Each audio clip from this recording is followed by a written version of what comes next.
welcome you to AMG Entertainment Network Conversations, sponsored by BNS Designs Digital Marketing. And I'd like to welcome to the show a man that may not need introduction, but I will introduce him anyway, Dr. Jimmy Starr. Hello, hello. I'm so happy to be here. Thanks for the invitation. Absolutely. Why don't you tell our viewers a little bit about yourself? Okay, well, I am the host of the Jimmy Starr Show with Ron Russell. We're a very popular web show with a lot of viewers, and I host it with my husband, Ron Russell. And we're like comedy, entertainment, music, basically anything that's entertainment oriented. I'm also an actor and a film producer and a publicist, actually. A really good publicist. My company is called World Star PR. I have it with my partner, Eileen Shapiro. And I basically do everything in the entertainment industry. Actually, everything. I used to be a costume designer. I've done costume design. I act. I produce. I direct. I do all kinds of stuff. So anything that's entertainment oriented is pretty much like my bucket of tea. Well, then you're exactly one of the guys that we need to be talking to, because that's exactly what we are. We're all about entertainment and all about positivity, education, and diversity. And that's what we try to promote on our channels and all our media, actually. I love it. I think it's fantastic, and I think you guys are doing a great job. And I love the fact that you left out the part about you're obviously a collector. Yes. Oh yeah, let's see. I'm a collector. That is such an I'm not going to say that I haven't seen that before, but wow. I get new stuff all the time. I love it as a background. Obviously, definitely leaning more towards the horror genres of collecting. That's right. Horror genres and superheroes are my two things. But horror is my number one. And I would say I collect action figures for people who've been on our show. So I've got a couple of hundred of people that have been on our show, and then I collect. And then probably 50% of everything in here is actually autographed by the people who play the characters. Because I have a lot of friends, in the industry who sign the shit for me. That's cool. Actually, that's real cool. Yes. That's one of the perks, right? That's right. Actually, I have right here. One of my favorite franchises is Saw, and so this is my Billy doll. Well, it's signed by Jay LaRose, who in Saw 3, he's Troy the Chain Man. Like he's the guy who's in all the chains, and then the chains rip and pull all his body apart. But anyway, he's a friend of mine who lives in Florida, and I have all kinds of stuff that's signed, and I love it. It's just fun. I use that picture all the time of the doll on the tricycle. Yeah. and I'll call people up and just say, "Would you like to play a game?" Yeah. I just actually excuse me, was at Walmart, believe it or not, and they have Robbie the Robot from Forbidden Planet. So I just got like a 12-inch Robbie the Robot that talks and walks and stuff. And so they did a re-release.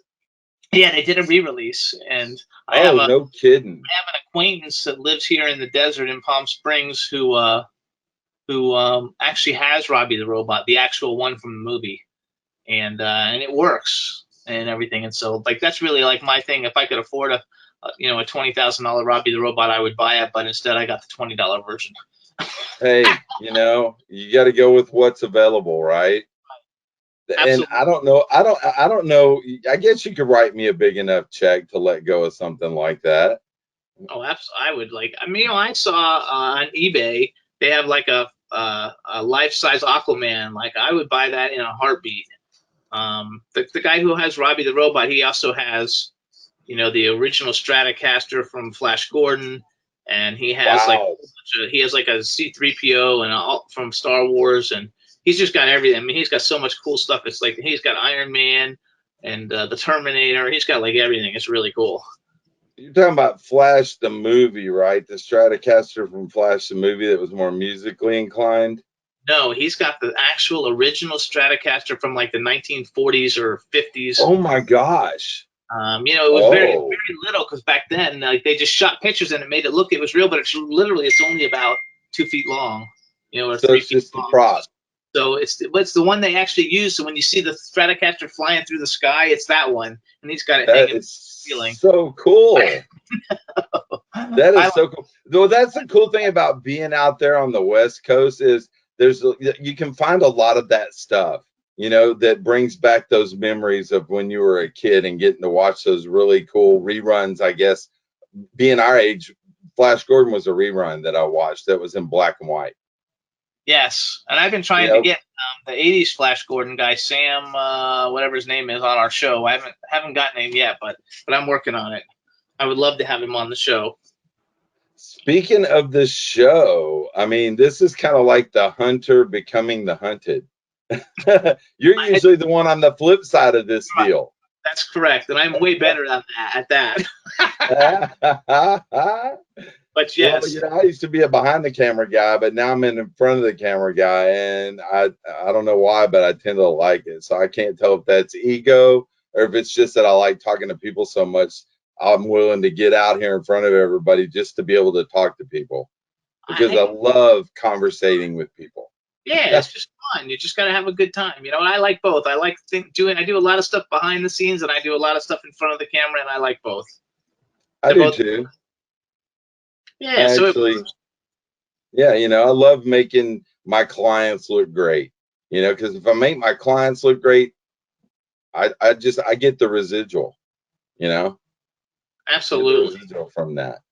So, out of so you've been doing this for a minute. You've been doing this interviewing and by yourself, I believe, at first before Ron joined you on the show. When I started out, I had 3 co-hosts, and the show started out. We only did horror. For the first couple of years, I only interviewed like big horror movie people, primarily, and music people. And then Ron came on the show about 9 years ago. I've been on the air for 13 years.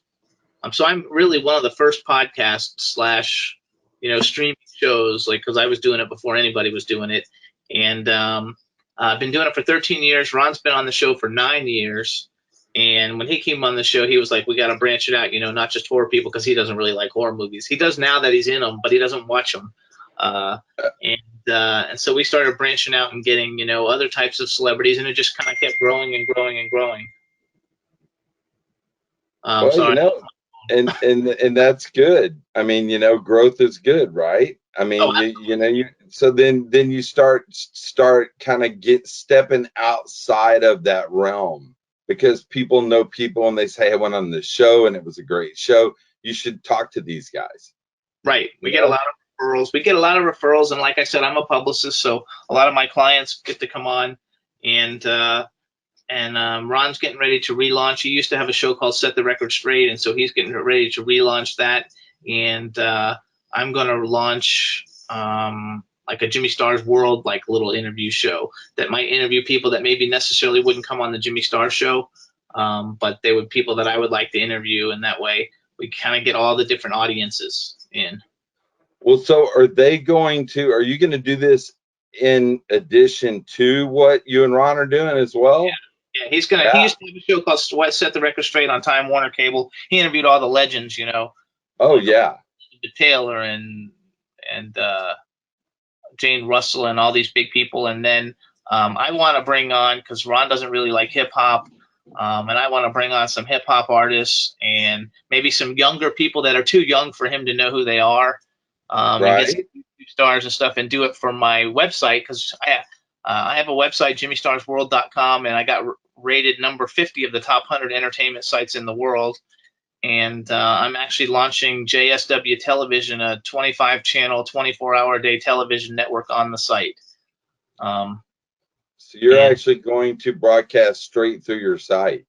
well, I'm not going to broadcast the Jimmy Star Show through my site, but it's going to get replayed on my site. And then I can do live interviews, though, live television interviews from the site. Then once I get it set up, it should be ready to go in about 2 weeks. And then we're going to find other shows and bring them on board. I gotcha. Run on the network, because 25 stations at 24 hours a day is a lot of content that you need. That is a huge amount of content that you need. That's one of the things that I'm looking into. That's why we're setting up on the platform that we're setting up on, because it's very friendly to simulcast. live broadcast, even from location, so long as I'm even checking news stations for satellite trucks. Who's getting rid of an old satellite truck that, they're buying a whole new fleet and pick up one of those satellite trucks so that I've got a production studio on site. Yeah, see, now that's very, very cool. I think that's really cool, and that's one thing that we don't ever do unless we do it from, a Facebook Live or something. We don't usually we go to all these red carpet events with all these famous people, and we just basically meet them and take pictures and stuff. But I want to be able to, live broadcast, and do some interviews from those locations too. Since well, if red carpets ever come back, who knows what's going to happen, as of right now. But right now we're all stuck at home. But you notice that, like, now that everybody's at home, there's like, there was 750,000 podcasts before the COVID virus, and now I think there's like 1.2 million or something. It's incredible. It's almost doubled. Yeah, it's almost doubled in month. It's because nobody's got anything to do, which is a good thing sometimes. Well, especially like when you come out at the top of the heap. But sometimes it's also a bad thing because you got so many shows where the people can't even like talk, and stuff. So some of them are not so good. But you know what? It's good that everybody gets to like go after and do what they want to do and see how well they can do it and get as far as they can with it. At least everybody's having a good time. Yeah, it's funny because somebody was telling me the other day my mom wants to start a podcast and she's like 72 and I'm like, I love that. I Yeah, just think that is so neat, Most 72-year-olds, they don't even want to learn how to use the next new app. They're kind of forced to because it's hard to find a flip phone, or right. but Right. my mom was one of those before she passed, but she started, using the iPad, using the iPhone, getting used to using some of the applications, FaceTiming, and so it's. I think this time has been really an educational opportunity for a lot of people I that think wouldn't normally delve into that side of it, right? They're like, hey, you know what? I don't need to know all that. And now that you're inside, in order to keep up with what's going on with family, friends, everything else, you kind of have to. You're a little bit forced to learn that. Yeah, I mean, I've been learning all kind. I didn't know how to do any. I'd never done Facebook Live. I started doing that. Now I joined TikTok a couple weeks ago, so I got my little TikTok thing going. I'm trying to build Instagram, and Twitter's still my favorite though, out of all of them. Twitter's my favorite, and I'm on Facebook now too. And I didn't before the virus came out. I would go on Facebook like once every 2 weeks. Now I'm on Facebook every day. But Facebook is my least favorite because people are mean on Facebook. Aren't they? Yeah. I have this one meme that I say that it says, "You people have gotten real comfortable with social media and being rude, so that no one punches you in the face." Yeah. you know, People they are just say so things to you, but they disrespectful. would never say to you personally. People are just way too disrespectful, and I get that everybody's got a different idea of what's right and what's wrong, and everybody has a different, there's sides, and everybody's on a side, and all that stuff, and I'm not real political and everything, and I'm fine with that. Let everybody can disagree, but it doesn't mean you have to be a jerk about it and call people names and be nasty and mean. You could say, hey, like I even posted a meme the other day that said something like, nobody in history has ever died of a heart attack or had any kind of problem for just passing over a post, and not actually like having to write something mean because you disagreed with it.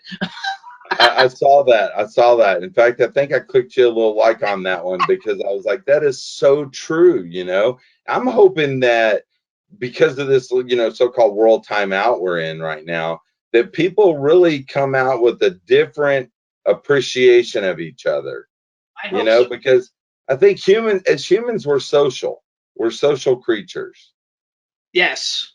and a lot of us are missing that part of it right now. Absolutely, they are. I'm self-quarantined because of first because of my mom's condition, now because of my wife is compromised. I can't just run out and do. I have to consider who am I going to bring that back to, Right. Oh no, you know? absolutely. So I've been self-quarantined since the second week of March. You see, that's a And about the first month I was going stir crazy. Now I've gotten way more used to it, and it's a real good time for self-reflection. Well, I actually doesn't bother me that much because I'm on the phone. Ron doesn't like it so much because he's not on the phone all day. But like since I'm working, I work from home anyway. I'm on the phone, 8 hours a day anyway. So I'm always talking to people. So like I have no problem when the day is over to want to just sit and watch TV. But he's sitting and watch TV during the day, and so he wants to go do something, and we can't. We Right. we take a drive though. We try to take a drive every Saturday. Like last Saturday, we went to Santa Barbara, and then we went to Solvang, which is like a little Swedish town, and drove all around. And then so we left at 9 o'clock in the morning and got home at 11 o'clock at night, and took the dogs and just went for the whole day for a drive, just to get out of the house because we don't really go out much. Because in California, a lot of people aren't wearing masks, and I'm not. That's I don't know how real I think everything is because you see so many different things, but I'm not taking any chances.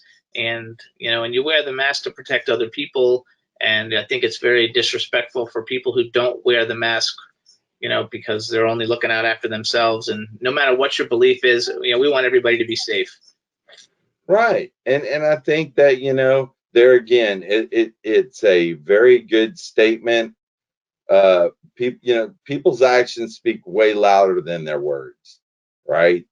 So they could say all kinds of stuff about, I care about my fellow man, I care about humanity, I care about the people that I'm around, I care about what's going on in the world, but then they act a completely different way. They go out, and I've noticed it a lot more with the younger people who feel, well, if I get this, I'm going to get a little sick, but it's not going to kill me. Well, what about your mom? What about your grandma? What about your dad? What about your grandpa? What about all those other people? What about your kids? What about your dog? I don't have kids, but I actually have two stepdaughters, but they don't live with us. But I mean, I have three dogs, and now they say animals can get it too. So So see, you never know what to believe, because I hear animals can't get it, I can't heard be that passed first. on. Then I heard that like they could get it, and you know what? Unfortunately, with all the different like news media and everybody not can't stand it, and everybody being so nasty and stuff, you don't really know what's true because you turn on one station, it says one thing, another station says another thing. It's totally opposite. So basically, you just have to decide for yourself. But I think it would be great if everybody would decide in favor of things that they think are going to be beneficial. So even if you can't catch it easily and all these different like things, you should still wear a mask to protect everybody else because nobody knows what the real truth is.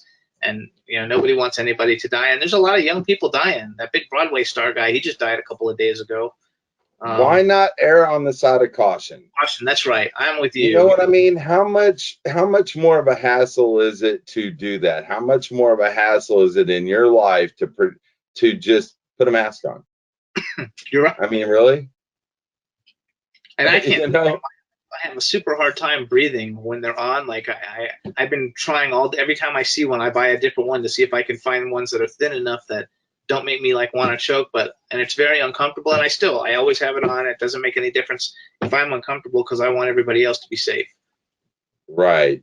And that's the point. When I'm sitting in my room like you are you yourself, I can not have a mask on because I'm not in contact with other people. So I'm Right. not in danger of giving it to somebody. But when I go out, because I have to go out, you got to go out to the grocery store. You've got to go out and get things you need to live. So, when you go out, it's best just to be safe. Right. I You agree. know, 100%. 100%. I got my fur baby scratching at the door. Okay, come on in. I know you like to be in here. Well, I've got two of mine in here, and one of them's with Ron. He's gonna get mad because I got his bed all rolled up, and because I have the lighting set up, and he's gonna go over there and look at that and go, "What did you do to my spot?" That's right. So You then he's got gonna crawl under the desk and look up at me like, "Why did you do that to me?" So if I that's look down and I look like I'm feeling guilty, it's because I am. that's fun. You gotta love Also, dogs. oh, I love rescue dogs. All my dogs come from the SPCA. This one's name is Whiskey. I'd never change their name because I know they did it for a marketing reason. Whoever dropped them off or wherever they picked them up, they had no clue. Or they dropped them off, this was their name. Well, that's not a marketable name. Nobody wants to have a dog named Jujubee. Yeah, we'll call them something else, you know? And so I just leave them with their names. We actually changed all our names of all of ours, but they adapted very quickly because you're always with them. So we have Brandy, Shazam, and Astro. Yeah, I've Three. seen them. I've seen them all. And they're fabulous. A You little know, neurotic sometimes, but you gotta love it. And dogs need to be rescued. I watch all these like videos to fall asleep at night, which is weird. But all those, have you ever seen those like animal dodo videos where they like rescue the dogs that are either abandoned or abused or whatever, and then they get them and nurse them back to health, and somebody adopts them. You know, even though right. they're sad, by the end of it, they're usually real happy, and it makes me happy. So I usually watch like 5 of those every night before I go to bed.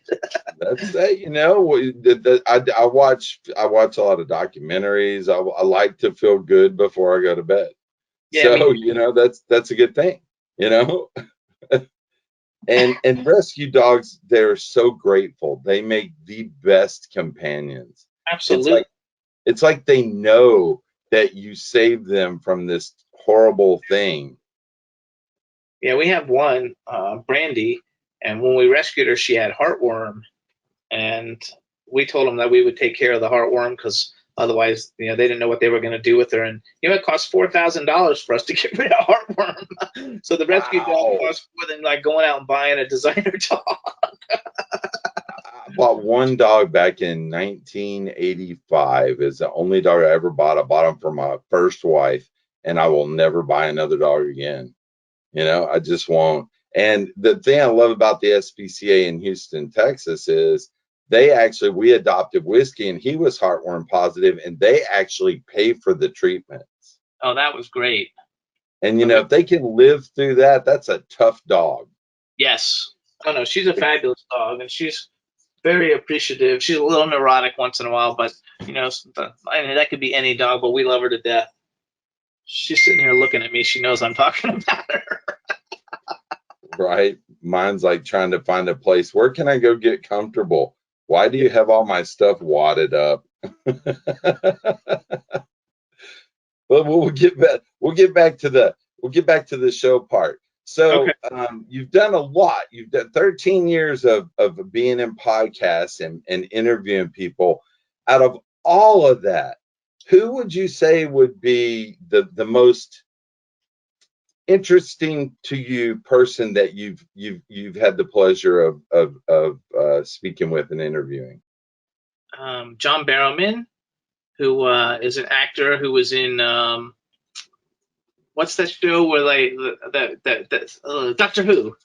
Yeah, He's in Doctor Who, and then he also got his own spin-off show called Torchwood, and then he became the Dark Archer on Arrow, and now he's on once in a while the superhero Legends one, whatever it is, with right. all those people. So he was a great interview. Actually, we got 10 million plays, which is our biggest show ever.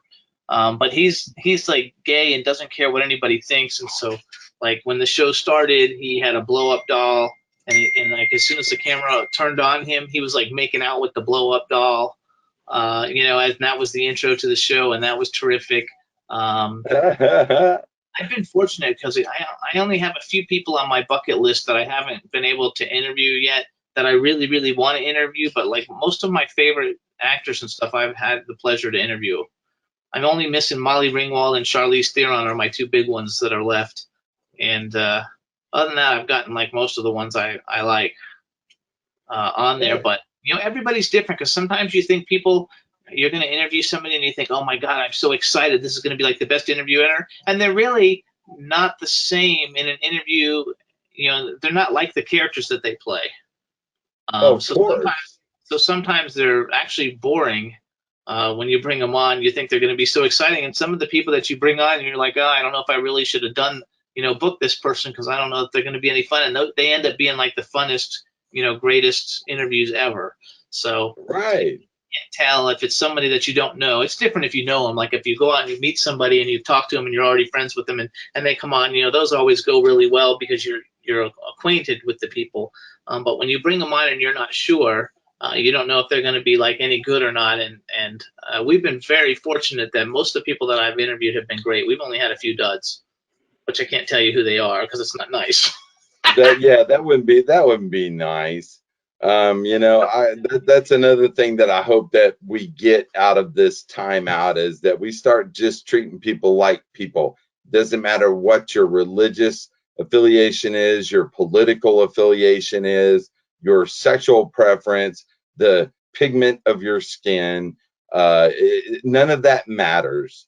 Right. It's We're humans. I always said, okay, the only way the planet's going to come together is if the aliens attack us. Ron would love this part. So if the aliens from the other galaxy came down and said, you know what, you guys aren't doing well, we are going to wipe you out, we would come together as a world regardless to survive as a planet. This virus thing is almost like that. Yes. It's almost like that. It We really have is. to come together regardless of our differences to survive through this. Absolutely. We will survive through it. But Yeah. what my hopes are that, we treat people as people, regardless of whatever It they would be are in this nice. side. I hope it happens, and I hope we don't destroy and kill too many people in the process. We'll just have to see how it all goes. Stop that, honey. We'll just have to see how it goes, but hopefully it goes. Hopefully it goes the way you're saying. I would like it to be that way too, and I can't really imagine anybody who doesn't want it that way. Even though you never know with some of the stuff you see on Facebook. Well, there are people that have agendas, right? There are people that want us to be separate. There are people that, there are powers that be that want to divide us, I feel, Oh, especially absolutely, with media, because when we're divided, we're way easier to control than absolutely. when we stand together. I'm like turning my beeper. People are texting me. It keeps beeping. I'm trying to turn off my beeper so I can't hear it. I have to silence my computer. I have to silence my notifications. I have to silence my phone when I do these because it's just like you. I'm connected to so much stuff right now that it is just sometimes they come in right on top of each other and it's the weirdest sound I've ever heard. It's like 3 different notification sounds all at once. And it's like, Right. what in the heck is that? You're The absolutely right. NSA is in my phone now. They did a thing that there was I think it was like 3 weeks ago where the phones on a Tuesday didn't work. Like nobody's phone. Right? And then if you went into your phone and looked at your settings, they have like a COVID tracker thing that was not in the phone when you bought it because nobody even knew what COVID was. And then all of a sudden, Right. it was in the phone. That's when it happened on that day. And if you go into your phone and you look under the thing, under your notifications, there's an actual thing that if you turn it on, it tracks where you've been to notify whoever's watching it if they think you've been in contact with somebody who's got COVID. You know that, and this is something that I heard, so it's not like I don't know because I don't belong to any of those government organizations. I heard that you can turn it on or you can turn it off. It's always on anyway. I heard that too. So I have mine off, but If I it's bet. on your phone, it's on. Yeah, I think that's true. I mean, I don't know That that for a button fact. is that button is just for your peace of mind. That's all it is. I think that it's funny though. I think that it's just. I think that what you're saying is probably true, and even though there's no way to prove it, I mean, who would think that they can even install apps, without having your phone, and they can just remotely install whatever the fuck they want on your phone? That's some scary stuff. Well, they've done it with the Amber Alerts, which is a good thing with the Amber Alerts on the text messages, but I really don't want to hear Trump's text messages. Yeah, So I when don't I want. get those, I'm like, get off my phone, dude. If I want to talk to y'all or want to hear what you have to say, all I got to do is turn on CNN or something, and you're on there like 3 times a day. So, I get the scoop then. I don't need you to text me. Yeah, I don't want text from anybody actually. And Uh, now they're letting the governors of the states do it. yeah, I think Since that's messed I know, because now where I'm at in Harris County, we're one of the hot spots now because we listened and we opened up businesses. Like we weren't even made to self quarantine. They said it's a good idea. It was suggestions, a bunch of suggestions, because Texas doesn't like people in their business. Texans don't. So they started like 2 weeks later, they starting to open up things at 25%, what have you. And then all of a sudden the cases went outrageously up. And so then I get a text from Governor Abbott. uh, we are at severe. They've actually assigned levels now, like it's a tornado or a hurricane. They've actually assigned these levels of severity to the COVID cases where you are. Yeah, see, that's intense. It's intense and it's kind of intrusive. I mean, I Oh, just don't like the government sending me text messages. It's like, I guarantee you I'll hear about it. It'll be on the radio, it'll be on TV, they want to make sure they get you wherever you are. now I get all kinds of text messages. I don't even live in Pennsylvania anymore, and I get text messages and phone calls all the time from. They want me to vote for things, or I don't know, register for things and do all kinds of things. And I'm like, I don't even live in Pennsylvania. Like, leave me the fuck alone. I lived in Florida for 2.5 years. I lived in Fort Lauderdale, and I still get stuff from Florida. Yeah, see, and I lived in Fort Lauderdale too. Where did you live in Fort Lauderdale? Actually, I lived in Sunrise, just Okay. outside of Fort Lauderdale. I had a clothing store in Sunrise. Yeah. I had a clothing store in Sunrise, Fort Lauderdale, West You had End. a clothing store in Sunrise? Were you in Sawgrass Mills Mall? Or No, you weren't in the mall I was thing? like in a shopping center. I was in a shopping center. I gotcha. I lived though in East Fort Lauderdale I lived in Fort Lauderdale for about 30 years, 40 I years. loved it there. I got so spoiled with the beach. I got Yes. so spoiled. I was like, I come back to Texas and I'm like, this is nasty. I've, I've been to the Alamo. I guess I've been to Houston and Dallas. Um, I haven't been to tons of other places, but there's some good places in Texas though. What's the place where all the music people go? Austin. Yeah, like they've got some great places to go in Texas. Oh, Austin and Austin City Limits and 6th Street. Now, there's a huge music scene in Austin, and I love Austin. It's a fabulous place to visit. Plus, isn't that where the big what is the big thing? The big movie thing, movie music thing, it got canceled now because of COVID. Oh, it's South by Southwest. South by Southwest. I mean, like that's Yeah. like the biggest thing ever. Have you ever been? No, I haven't, but I want to go. Oh, you have got to go. It is incredible. It is incredible. I've been about 3, 4 times now, and it's a zoo. It's a zoo, but it is incredible. Zoo though. It's a fun zoo. It is a fun zoo. If you like people, and this is just it's massive. This is like Times Square on New Year's. It's just that many people. It's crazy packed. I went to NAMM this year for the first time, and I wanted to go so bad. It was a lot of fun. It was different. I don't know if it was exactly what I thought it would be, but we had a blast, and it was a lot of fun. I have a friend of mine. I have a couple of friends of mine that are in the industry in Europe, and they were there. Yeah, it was fun. We had a good time. That's where I first started feeling sick though, because I got sick in January, and then as soon as I got sick while I was there, and I was sick for like 6 weeks. I remember that you were not feeling well at all when you came back. They said it wasn't COVID, but they weren't talking about COVID back then. Because they didn't start talking about COVID until like the second week of February, and I had already been sick. But it was fun. We had a blast anyway. You know what? For me and this for everybody who even watches this, whatever you're doing, you gotta like have a good time. You know, that's the name of the game. I think too many people worry about becoming rich and famous and not having fun in the journey to get wherever you're going to get. Maybe you're going to be rich and famous, maybe you're not.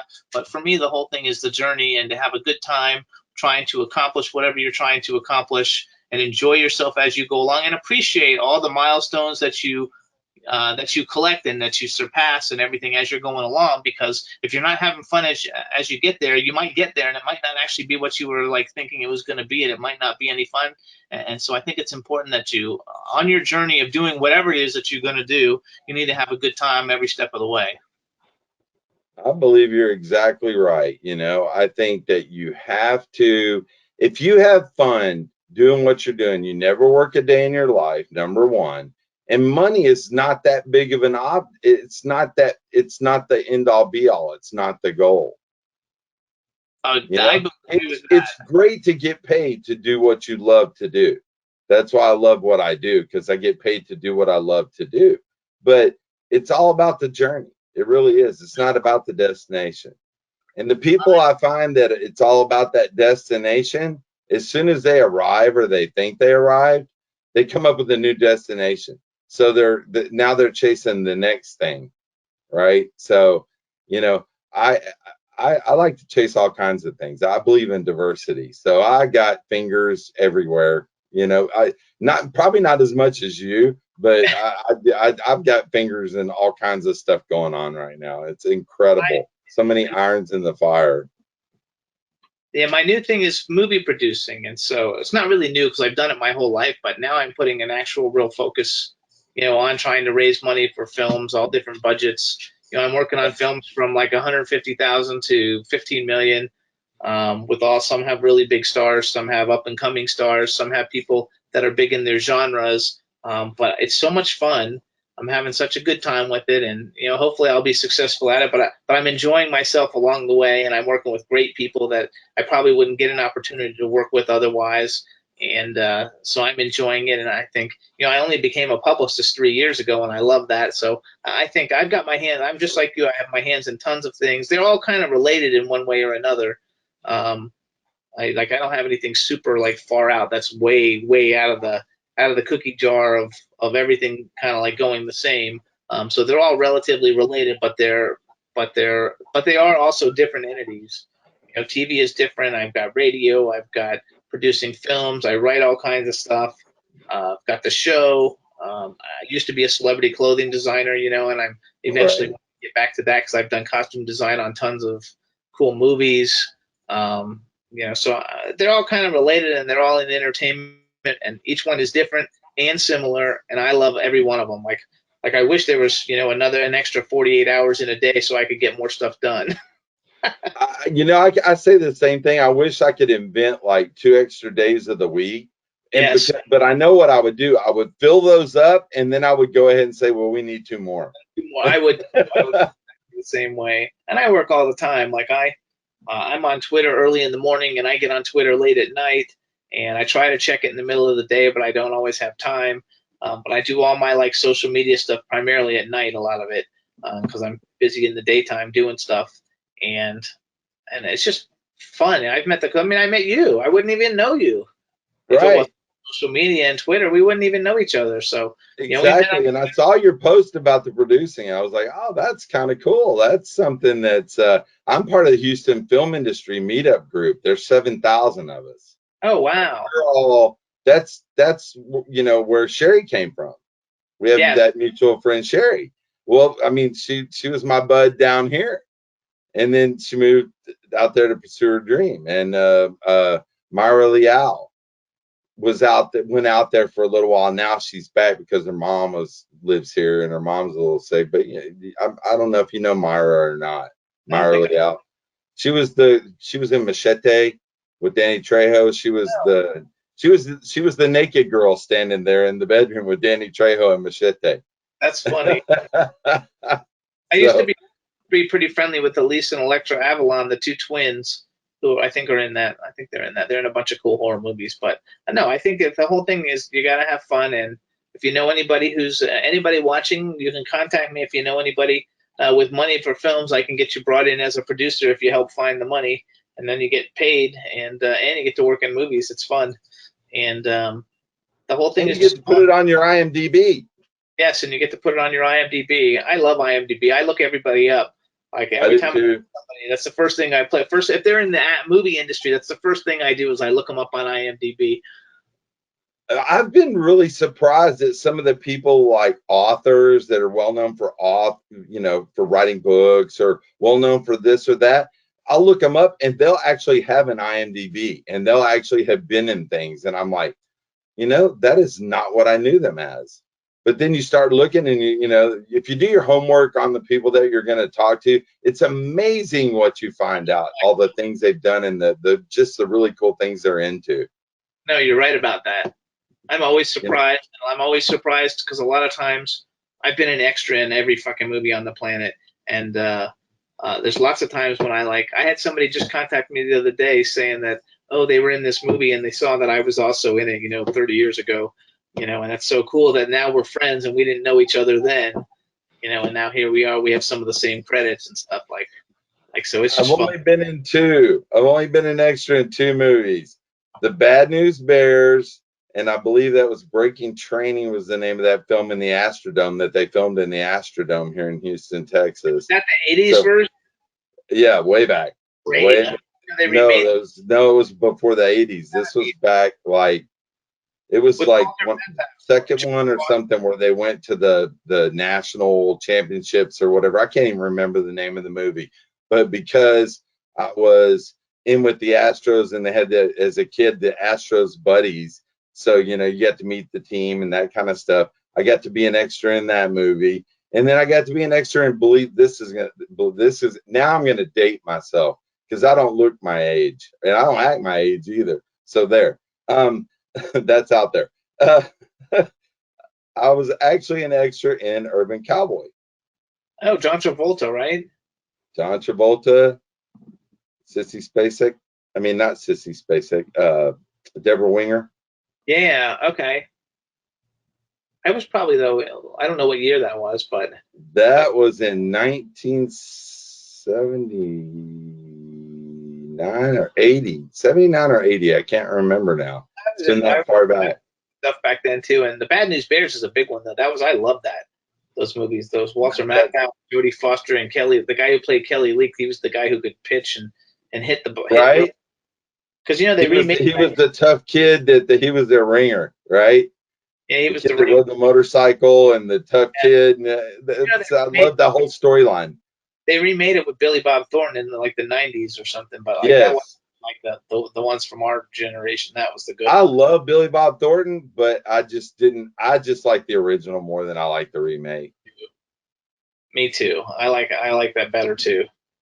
I'm kind of a big fan of originals. I mean, I do like the interesting spins that people do on remakes, but it just to me never lives up to what the memory of when I saw the first one. I agree. I don't think everything. I think there's so many writers in Hollywood writing stuff, and that people could be giving them an opportunity instead of keep rehashing everything that's already been done. Yeah, why keep regurgitating the same movies? It's like great, it was great. It was a good movie back in the 80s. It was a good movie back in the 70s. But there's so much creativity out there. I mean, Absolutely. I you know know, creativity. I mean, I think I've got 26 films that I'm, working on in different stages of development, and like they're all original. None of them are anything from, that's being rehashed or whatever. And like, Hollywood really should give all those kinds of things an opportunity because I just heard that they're going to remake Wonder Years and they're remaking all these like different shows and stuff, but like they don't need to be remaking all that stuff. There's so much new stuff. Come out with new stuff. That's what people really need to see.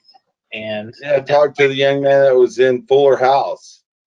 yeah, And it's like that. There's another one from when I was younger and remember seeing it with John Stamos and the Olsen twins and all that. And loved it. and Loved it. it was great. And then you see Fuller House and they're all grown up and you're just like, this is kind of weird. Although it was pretty good. It must have been, and it must have done good Nielsen's because they lasted for quite a few seasons. No, I think that's see to me that's not really a remake though, because that's like an extension of something that already happened. Because it's not like they recast it all and did the whole thing with the whole new crew. That's the thing I don't like Right. when they remake Nightmare on Elm Street and things like that. That I don't like. If like because I didn't really like the Beverly Hills 90210 reboot, but if they would have just done it as a regular reboot of all of them older, I would have liked it. And then right? when they were Like young, with their families, and this is how this is them 20 years later. This is them, as stuff. grown up. I would love to see like Harry Potter spin-offs with Harry Potter and like now Harry Potter's 50. And Right? all grown up with their families and their kids, and they're sending their kids to Hogwarts and shit. I'd be okay with, something Right? And he's actually there as a teacher. that would be kind of like fun. But I just don't like it when they keep remaking all over the same thing, especially in horror movies, because they just keep remaking over every horror movie. And there's plenty of new ideas that could get brought out there that would bring new writers out, new ideas. There's already a whole new batch of horror movie actors that everybody like loves, and I think you could just do that, and it would be a lot more fun and a lot cooler. Right. Let's see some new things. Absolutely, Yeah. 100%. So, you've been doing this for a while. You say, I've seen some of the things that you design. You're talking about getting back into the designing gig, and I love the shirts that I saw. I saw, when I look you up, you can see some old pictures, and you post them from time to time, and I love those shirts. It's just like amazing to me. I love I love bright colors, and I love to stand out. And I feel like that's a good niche for you because you make people noticeable, right? I mean, when you design something for somebody, it's unique and it's one of a kind, but it's also when they wear it, when they walk into a room, that's like almost a conversation piece. Absolutely. Walking conversation piece. My slogan it used to be, and I have all kinds of pictures of it, but it was like, people stare, make it worth their while. And so I would make stuff, that if you walk in the room, everybody definitely like knows you. And I had a free Winona shirt back in the day when Winona Ryder was in trouble for stealing, which was hilarious. And I had shoplifting bitch embroidered all over the front of it, and it sold in like 2 seconds. But I used to do a lot of really wild things to get noticed, and I would make fun superhero and horror movie shirts and stuff like that.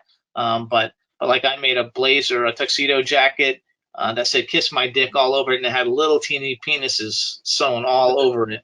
And it's really quick, and they were featured in magazines and like all kinds of things. So I was very unique, sometimes controversial, but always fun. Everything was just done to have fun because the world and back then people didn't take themselves so serious like they do now. Yeah, right. I mean, back then it wasn't like it was like now everybody wants to think you're making some kind of a statement instead of just having a good time. They think you're trying to make some kind of a statement or you have an agenda. I was a huge Whitney Houston fan, and I just did it because it was like funny, and people were supposed to just take it as, oh my God, that's so funny, and how stupid and stuff. Nowadays, you can't do any of that because everybody has a freaking heart attack, and nobody has a sense of humor. Everything's politically incorrect, unfortunately, so you really can't say almost anything. But I think the world, hopefully, eventually is going to go back to a time where like just joke around. Like it used to be, like no matter who you were, you could make fun of people because it was just done in jest and in fun to make somebody like laugh. It wasn't like and be able to laugh at yourself. I think that's another thing. People are taking themselves so seriously now that they can't laugh at themselves, so they don't enjoy. They just don't enjoy those things. I was having a conversation with somebody the other day. I was like, can you imagine if they brought back the comedians from the 80s? People would have a heart attack. Well, any of that stuff. Can you imagine? Like, I mean, we had a lot of shows that back then weren't controversial that nowadays, like All in the Family, or I don't know. Oh my gosh. There's so many like terrible shows nowadays. What did we watch? We watched the original Shining last night. That is the guy that I would love to get on from the acting world. If I could pick someone, I would love to have a conversation with Jack Nicholson. But some of the stuff that they say in that movie, I was like, they could never say that in a movie now. Right? Really, really bad. And oh yeah, unfortunate because like that's the way the world was then, and that's just the way it was, and now it's different. But I think that people really need to just like relax, loosen joke up. It's all, it's all fun. And if everybody would like loosen up a little bit, I think the world might not be so tense. But unfortunately, we're in a bad area now, and I'm hoping that we come out of it all the best that we can. In the meantime, I just want everybody to get the sense of humor back again, because the comedians that used to be watching their one-man shows or on Saturday Night Live and stuff like that, like none of that stuff. Eddie Murphy couldn't be doing like those stand-up shows that he used to do, or any of those really. Oh yeah, if Eddie Murphy got up and did Raw, or Richard Pryor got up and did his stand-up, people, or Red Fox, oh my gosh, people would just, they wouldn't go. They would just say, "Oh my God!" And all the news stations would be covering, saying, "What a terrible person you are for getting on stage and saying things like that." And it's like, where did we lose the sense of, it's just in jest, it's just in fun, it's not, I'm not coming at you in an angry way. This is Right. meant for laughter, you know? And that's what we do on our show, and that's what we do. Ron's 80 years old. He's from a different generation. He doesn't look 80, Sure. but and so a lot of the things that he says sometimes are like not politically correct. He likes to talk about boobs and all that stuff, but he's a gay guy, so like it's not like he's like doing like a Harvey Weinstein or something. But people, Right. it's a lot of fun, and some people don't like it, and that's okay too. But it's all meant to be just in fun and in jest and have a good time, and people either get it or they don't. And fortunately, we don't have. Oh, I'm not on a major network, so like it doesn't make any difference if they get it or not. Exactly right. That's kind of what, our dream is for AMG Entertainment Network, is to build it up into something like Bounce, or AMC, or one of those kind of channels where you're producing your own content, you're having shows, you're 24/7, like what you're talking about. And that's one of the fears of that, is because, okay, now what do you have to do? Even when you're trying to be positive, even when you're trying to be educational, even when you're trying to be diverse, you're gonna offend somebody. And it's like, if it's like, loosen up, people. I mean, lighten up. No matter what you say nowadays, somebody's going to be upset, and there's nothing you can do about it. So you really just have to check yourself and make sure you're not, saying hurtful things. Nobody needs to say hurtful things to anybody. There's no reason for it. And everybody needs to, respect where everybody comes from, and kind of like just go with it. Everybody's got a different background. You don't really know what anybody's ever gone through in their lives, and so I Well, watch all these cool videos, that are sad when you see some of the things that people have gone through that nobody would have any idea that they've gone through, and they're getting picked on for it and stuff. And so, treat people the way you want to be treated, and you won't have any problem in the world. To be a great place to be, and everybody could get along. And my whole thing is, which is one of the things I like about you and Michael and your whole organization, like if you help people, everybody should be helping each other to try to like achieve their dreams. And I'm pretty popular on Twitter, and I help the people who help me. And it's like a networking where everybody's really rooting for everybody to be successful and everybody to help each other out. It's so important. There's so many people who are just like gimme, gimme, gimme, and never want to do anything in return, and those are not the right people to get involved with. If everybody helps each other, everybody can realize their dream, everybody can be successful. There's plenty of pieces of pie for everybody to get their own. And if everybody was supportive and helped each other, it would be good for everybody. And so I really try to associate with people who, basically people who are like not in it only for themselves. Yeah, they want to like be successful, but nobody ever can become successful by themselves. there's You no don't have I in team. There's no no I. I in team. That's right. There's no I in team, and so everybody needs to work together and do what they can to help people to achieve their dreams. And it comes back to you. I believe it 100%. That what you help, when you help other people, it comes back to you. It absolutely does. It absolutely does. So you said you've got this project coming up, and you're doing a network, and you're doing what what what what are you guys doing for just like enjoyment? Like, you seem like a very creative person. I've known you for a minute, And so are you doing other outlets, are you doing other, I know that you write articles and you do those things. I write press releases and those kind of things, but are you doing any like more for self type enjoyment type things, like writing a cookbook or cooking or considering putting together a cookbook. Actually, right now, it's funny you would bring that out. And so I'm working on the idea of a horror cookbook, actually, where I'm going to get all the famous horror celebrities that are friends of mine to give me their favorite recipes, and then put together a book with like all the horror icons cookbook. That's really more for business and for fun. See, I don't have a thing because everything I do for me is for fun. So even like when I'm like working or whatever I'm doing, for me it's all fun. So I'm always relaxing, except for unless I get too far behind. Shh, quiet, Randy. Unless I get too far behind and I'm just not getting all my stuff done, everything I do is for fun. Like I love to go on Twitter and just talk with people, and that's for fun. And I like to watch movies, so that's probably my big whatever, my big enjoyment thing. And I'm fortunate because, unless I have to write something, if all I'm doing is contacting people and sending emails and stuff, I watch stuff in my office while I'm working all day. I can watch whatever I want to watch. That's what I do. I have Yeah, the TV right there. I use it as a second screen when I need it, or I listen to music, or I watch YouTube videos, or whatever, movies, so or that's what I do too. So, and for me, my like big enjoyment. I mean, well, I'm a collector, so like if I had time, I would like go toy shopping like every day. If I had my wherewithal and I was like super rich, I'd come home with bags of toys every day just to like sit someplace, even though I'm running out of room. I was gonna say you're gonna have to build another addition onto the house if you do that. You know that, right? So I like this whole room. It's like really. Let's see. I don't know if I can. Like, there's my 6 foot Jason. There you go. Ninja Turtle. There's a 4 foot Batman. I literally have like every inch of the room is covered. But I have quite a few Batman things since my name is Bruce Wayne. yeah, I love that.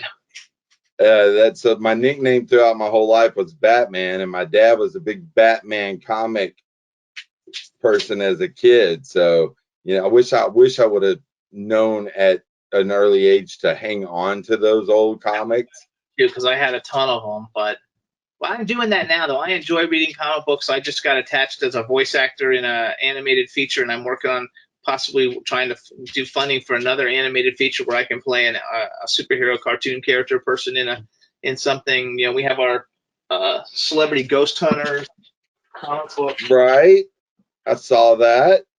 We have our celebrity ghost hunters comic book, and we're going to try and turn that into a TV show because we That's had a blast. cool. So basically, like I'm super creative, and everything I do is enjoyable, and so like whenever I'm working on anything, 99%, there's always that 1%. I can't say 100% of the time, but 99% of the time, I'm happy. Just having a good time doing. I'm so fortunate. Number one, that with the COVID thing, like I work from home, so it's okay. And number two, that I'm actually in an occupation now because I worked for many years where I didn't have a good time. But that in my older age, I'm able to at least support myself doing a job that I actually enjoy, like you. You're Yeah, self-employed and you get to do things the way you want to do them. And if you're successful or not successful, it all really rides on your shoulders, but nobody else's. So you control your destiny. I can work as much as I want or as little as I want, but if I don't work, I don't really make any money. right. Yeah, I was gonna say that. I always thought that, okay, this is what I want to do. I always want to work for myself. So finally, 4 years ago, well, actually 8 years ago, I went in with someone and had a business partner, and I found out real quick that that wasn't what I thought it would be. I ended up doing all the work. He ended up taking all the credit, and so, but that's where I got my MBA and my master's in marketing, is by actually being everything as the COO of a company that I was 33% owner of. So and now I get to do what I enjoy, and I love it. And whether it's successful or not, honestly, I hope that it is. I hope that people enjoy what we're putting out there. But you know what? I know I'm having a ball doing it. I'm See, having a ball. I'm all for that. I agree with that 100%.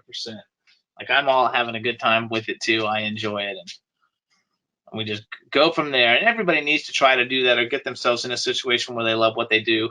You know, I had a job where I worked for somebody, and I worked for somebody for 25 years or so, and I enjoyed that too. But I enjoy this much better. I don't make as much money, but I'm like way happier working from the air conditioned home, watching movies, playing with the dogs. Right? You know, you're exactly right, because that's that, and that's why I did what I did, because I worked for people my whole lives, and I've worked for big corporations, and I've worked for mom and pop people. And I've done a lot of different things, but there is nothing like, if I want to turn the TV off, turn the computer off, walk away, go do something, go spend time in the park with the dog, whatever I can do that. Yeah, I love that. You know, there is a sense of peace and ease that comes with that kind of freedom. Oh no, absolutely. I think it's terrific. So how is your Roku channel? Like, is your Roku channel like I have to go at it on my Roku? You know, it's only a couple months old, but No, it you takes know, a this long is time to build a Roku channel. it took we've been working on it. The vision and the work started probably late July, early August of last year. Yeah, see, we should give a shout out to Michael Neely. Hey, Michael Neely, how you doing? Just Jimmy Star, just saying hi. Think you're Hey, fucking Big Mike. awesome. Okay, well, I think it's terrific. I think everything you guys are doing is terrific, and I hope that it keeps growing and growing and growing, and you guys just totally like blow up and become the biggest network ever. Well, you know, we've been very, very blessed to be able to talk to some of the people that we've been able to have conversations with, like yourself.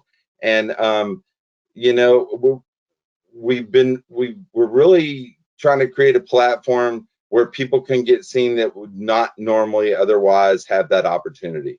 So we cater a lot to independent artists, independent filmmakers, you know. So if you have independent people, I know distribution's like a huge deal. Believe me, I've dealt with some distributors that were like, are you sure you're not like the spawn of the devil? You've got this guy's content. He didn't even realize he signed an exclusivity clause. And now you don't want to let his stuff be put out there because you think you're going to monetize it one day. And it's like, you got to get eyeballs on it to monetize it, buddy. Put it wherever you can put it. You're not selling it. We're not asking you, is it exclusive? We never asked anybody for exclusivity for our channel. And we have the clause in our agreement that you say take it down, it's down.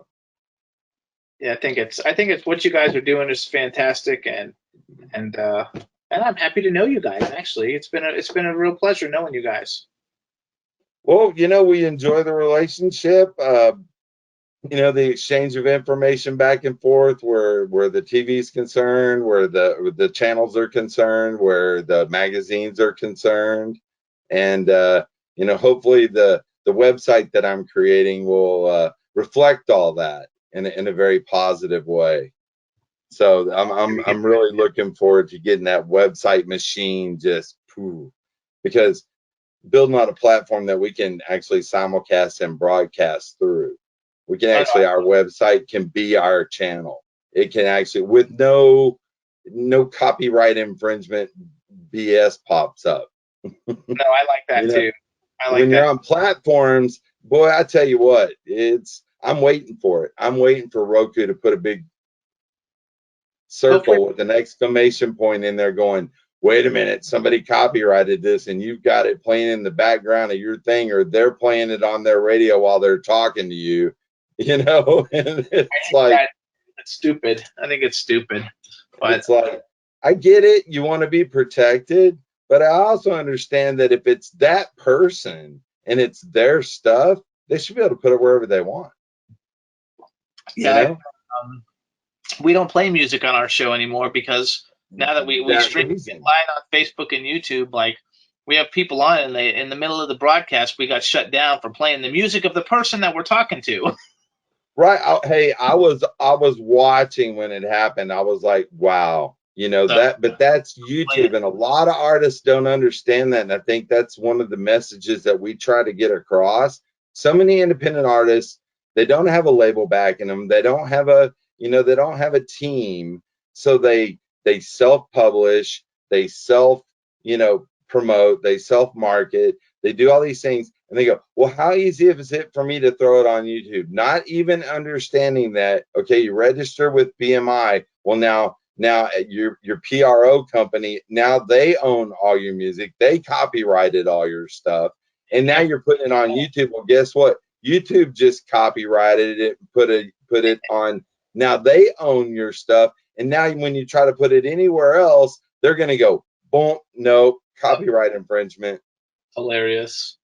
Yeah, people don't understand a lot of that, but they're learning, and I see Michael puts a lot of posts about stuff like that up on Facebook, and so you guys are educating people, which is another great service that you're providing to people so they can learn what's going on in the business. We want people to know, when you see the actor, their performance, or you see the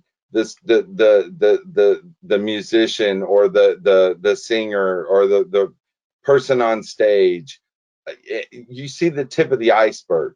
Nobody really sees all the big part that's underneath the water, the machine that makes that happen. Right. And so many people need to learn about that machine, because there's so many parts to it that if you're not careful, even if you're trying to do it the right way, you'll get taken advantage of. Absolutely. And find yourself an entertainment lawyer before you sign contracts. Absolutely.